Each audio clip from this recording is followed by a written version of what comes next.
Imagine this, you finally catch that rare Pokemon, maybe even a shiny you have been hunting for days, but then you check the stats and the IVs are terrible. So what now? Do you just release it and start over? No, because in Cobblemon 1.7 your IVs are no longer permanent. So in this video I'll break down exactly what hyper training is, how to craft the candies you need, and finally I'll show you a live test so you can see the result for yourself. So first, what exactly is hyper training? Think of it as a way to manually fix your Pokemon stat. You do this using special items called IV Candy, or you can say Hyper Candies. Now, these candies don't just max out your stat instantly. Each one increases specific IV by just 1 point. It's a bit of grind, but it's incredibly powerful. Good question. IVs are individual value that every Pokemon has. They range from 0 to 31 and the higher IVs means better stats. So normally you are just relying on luck, but with hyper training you can actually control the IVs. Now let's talk about requirements, because unfortunately IVs candy are not free. To craft them you're going to need 3 main items. First, EXP candy, especially size L or XL. Second, honeycomb. I already covered how to farm EXP candies and honeycomb in my previous 2 videos, so definitely check those out if you need a head start. And now for the third and the most important requirement, berries. There are several berries involved like pomeng, qualot and grappa. I won't list every single one right now or this video would be long. So if you want a full dedicated berry guide, let me know in the comments and I will make that happen. For today we are focusing strictly on Enigma Berry. Why?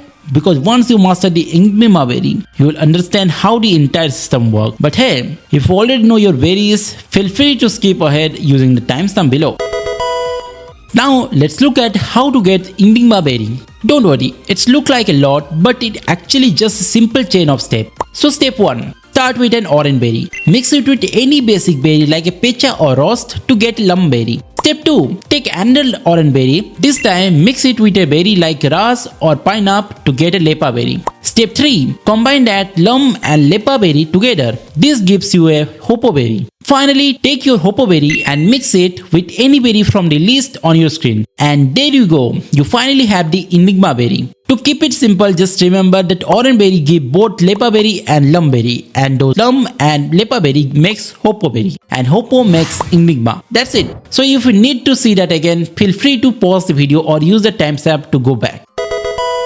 Now let's get into the actual crafting, and this is where hyper training really begins. But before we start making candies, we need one essential tool, the cooking pot. I am showing the recipe for the cooking pot on the screen right now, and once you crafted it, just place the pot on top of the campfire and you are ready to start cooking. So there are 2 main types of recipe here. One increase your IVs and other decrease them. The recipe are different for each, but the logic is the same. Just a reminder, these candies are rare and valuable, so don't waste them. This is definitely a mid to late game system.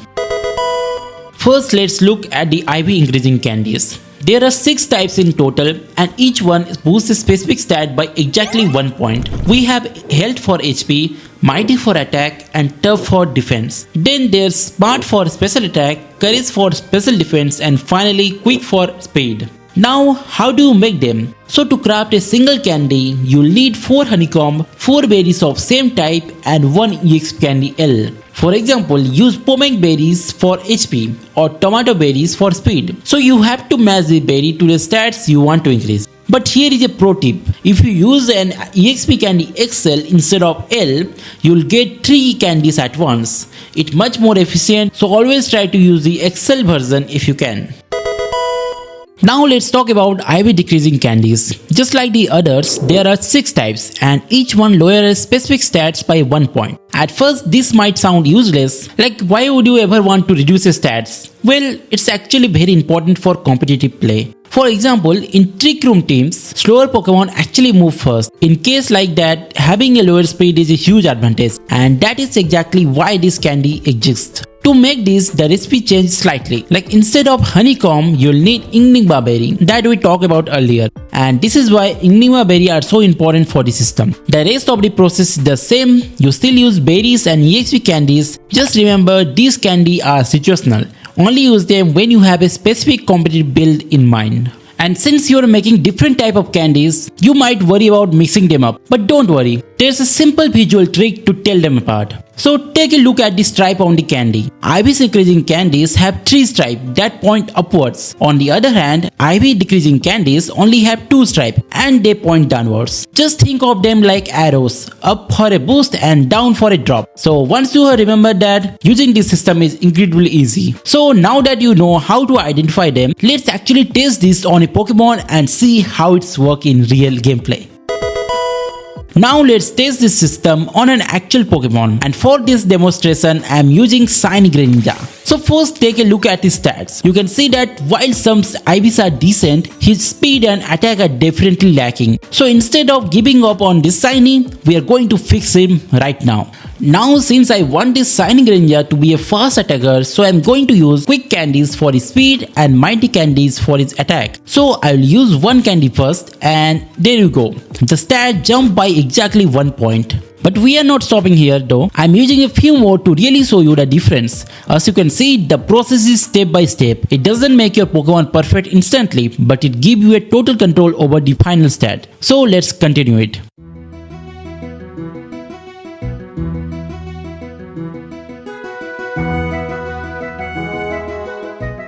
So with a little bit of patience, you can turn a Pokemon with bad IVs into a competitive beast. And yes, as you can see, these work perfectly on Shinies like this Greninja or any other legendary. And that's exactly what makes hyper trading so powerful.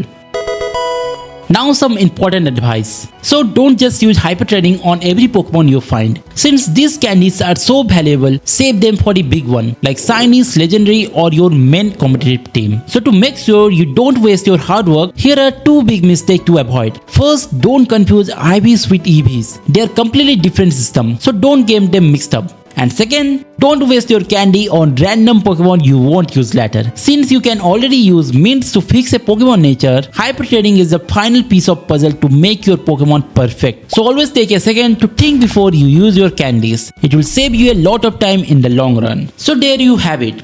In Cobblemon 1.7, IV's luck is officially a thing of the past. If this guide helped you out, you know what to do. So comment below which Pokemon you are fixing first, and I'll see you in the next one.